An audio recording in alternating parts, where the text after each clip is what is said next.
आज की हमारी बातचीत का विषय रहेगा बच्चों को संस्कार देने में माता पिता की भूमिका। और इसके लिए स्टूडियो में हमने बातचीत करने के लिए स्टूडियो में आमंत्रित किया है राजीव अरोड़ा जी को। आप अध्यापक हैं गांव भागवी, जो कि जिला चरखी दादरी में पड़ता है। राजीव जी, आपका स्वागत है स्टूडियो में। धन्यवाद जी। सब भाइयों को राम राम, नमस्ते जी, सबसे पहले तो बात करेंगे कि जब संस्कार की बात आती है तो बच्चे जब छोटे होते हैं तब तो नहीं पता चलता, लेकिन जब बाद में बड़े होते हैं और वो कहीं काम कर रहे हैं, कहीं पढ़ रहे हैं, तो तब कहीं ना कहीं कोई बात उठती है, मुद्दा उठता है कि इनको अगर अच्छे संस्कार दिए होते तो इस तरह का नहीं होता।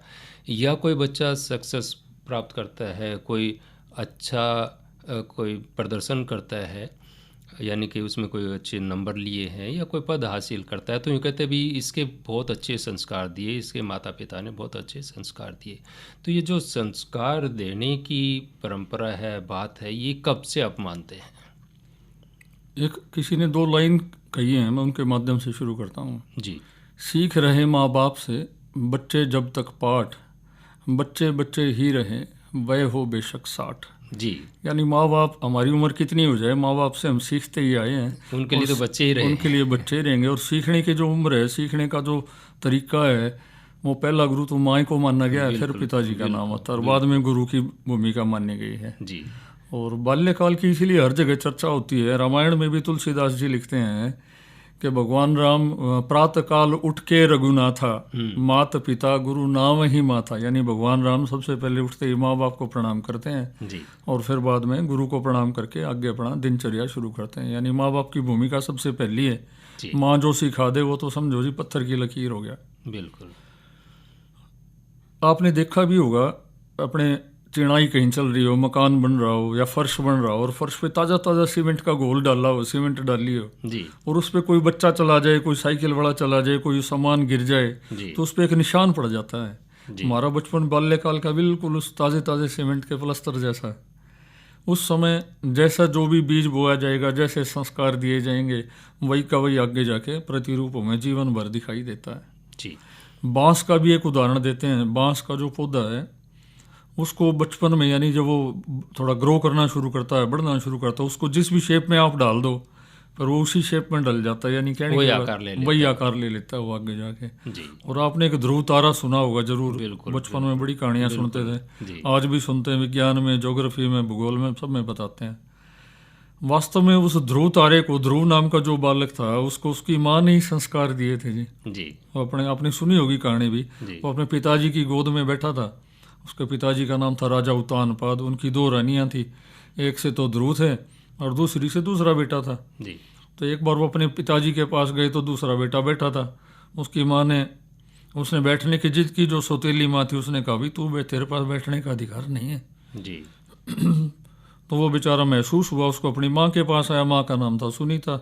उसने कहा, माँ मैं कैसे बैठूं? तो माँ ने उसको प्रेरित किया कि तू भगवान की गोदी में बैठना।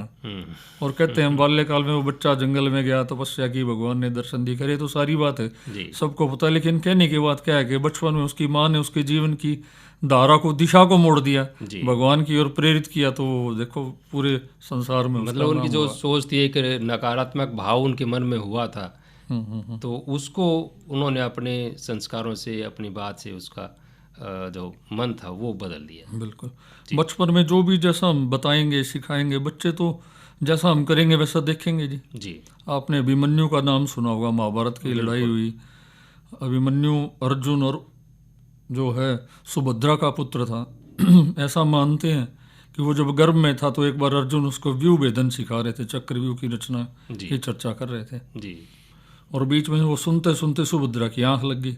तो ऐसा मानते हैं महाभारत की लड़ाई में वो अभिमन्यु छेद तो दिया था उसने, चक्रव्यूह तोड़ तो दिया था, लेकिन वापस आने का रास्ता नहीं जानता था, क्योंकि माँ की आंख लग गई थी, वो सो गई थी। जी। यानी बात फिर वहीं आई कि बचपन में, बाल्यकाल में जो छाप, जो बात जो संस्कार हम बच्चों को देंगे, वो पूरे जीवन भर उनका साथ निभाते हैं।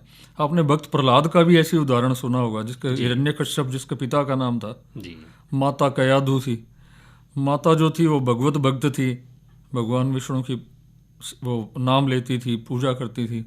और पिताजी भगवान विष्णु के सख्त विरोधी थे, घोर विरोधी थे, इतने विरोधी के पूरे राज्य में मना कर रखी थी कोई नाम नहीं लेगा। जी। और जब वो ऐसा कहते हैं, चर्चा है अभी सुनते हैं कि जब भक्त प्रहलाद जो अपने माँ के गर्भ में थे तब से वो भगवान विष्णु का नाम लेती थी, और उनके संस्कारों का असर देखो जी, बाद में उन्होंने जो है वो पूरा का पूरा हिरण्यकश्यप का नष्ट भी हुआ, भगवान ने दर्शन दिए, और यानी वो जो छाप माँ के गर्भ से मिली थी वो भक्त प्रहलाद ने ताउम्र निभाई और धर्म का प्रचार प्रसार किया जी। तो इस प्रकार की अनेक कहानियां यानी हैं। हम ये कह सकते हैं कि जो बच्चे में संस्कार की बात है वो बचपन से यानी कि गर्भकाल से शुरू हो जाती है। जी जिस तरह का भी आचार व्यवहार माता करेगी उसका बच्चे के ऊपर प्रभाव पड़ता है। और अगर हम चलो इन बातों से अलग हट के भी देखें कि भी उनका अगर खान पान अच्छा होगा तो बच्चा हष्ट-पुष्ट होगा, तंदुरुस्त होगा, तो ये बात तो हम मान के चल सकते हैं कि बच्चे में जो संस्कार की प्रक्रिया है वो गर्भकाल से ही शुरू हो जाती है। अभी पिछले दिनों ना कैम्ब्रिज यूनिवर्सिटी की एक रिसर्च भी पब्लिश हुई थी, आपने भी पढ़ी होगी और भी कई श्रोताओं ने सुनी होगी जी ये जो रिसर्च हुई थी, शोध हुआ था, 10,000 स्कूल के बच्चों पे किया गया था। जी और उसकी जो स्टडी थी, सारी रिपोर्ट थी, मैं केवल 2 लाइन में बताना चाहूँगा। जिन जिन बच्चों के अपने माँ पिताजी के साथ बढ़िया रिश्ता था, जो सारी बात अपने माँ पिताजी से बात कर लेते थे, कह देते थे, सुख दुख की चर्चा कर लेते थे, वो बच्चे दूसरों के प्रति ज़्यादा तो दयालु निकले जी, और ज़्यादा ही सामाजिक निकले, यानी दूसरी करने वाले मिले। तो एक शोध बता रहा जी, और शोध भी मानते हैं कैम्ब्रिज यूनिवर्सिटी में हुआ। तो वही बात आई कि माँ बाप आएगी कहीं आगे रहने वाला है। शास्त्रों में भी कहा जी एक ऐसा होगा ये तो पंचवर्षाणी, यानी 5 वर्ष तक तो बच्चे का करो जी, पूरी निगरानी रखो, गौर से शांत भाव से उसको देखते रहो भी बच्चा किस दिशा में जा रहा है।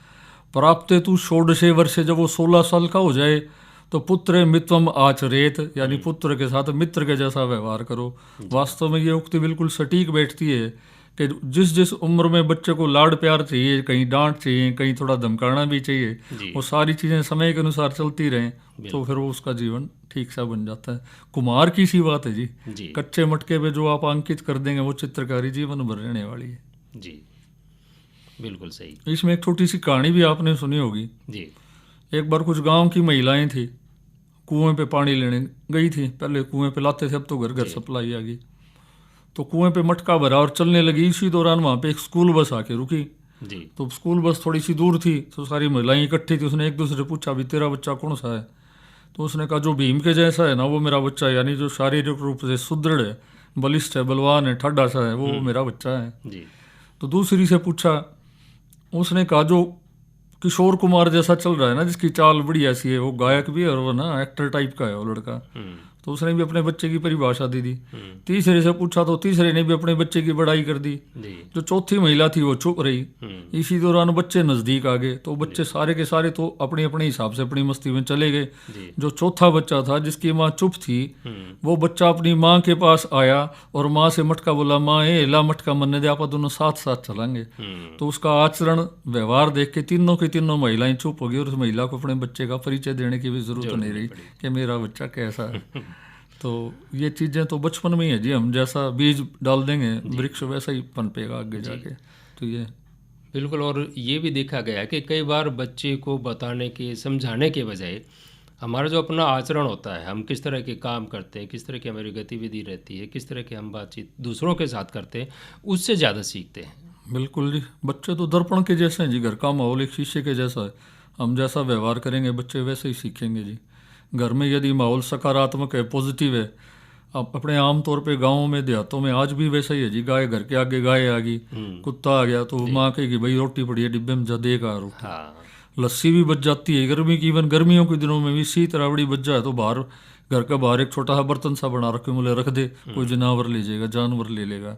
तो यानी ये करुणा, दया, ममता, ये सब बचपन से ही अनोखे तरीके से चलती है। यूँ कह के नहीं सिखाया जाता, सिखा रहे हैं। यूँ कहेंगे हाँ भाई, कोई घर में आ गए यूँ कहेंगे जा रहा पानी पिला, बोलो जी चाय लोगे, ठंडा लोगे। तो ये भाव बच्चे में एक संस्कार का बीजारोपण कर देते हैं उस उम्र में।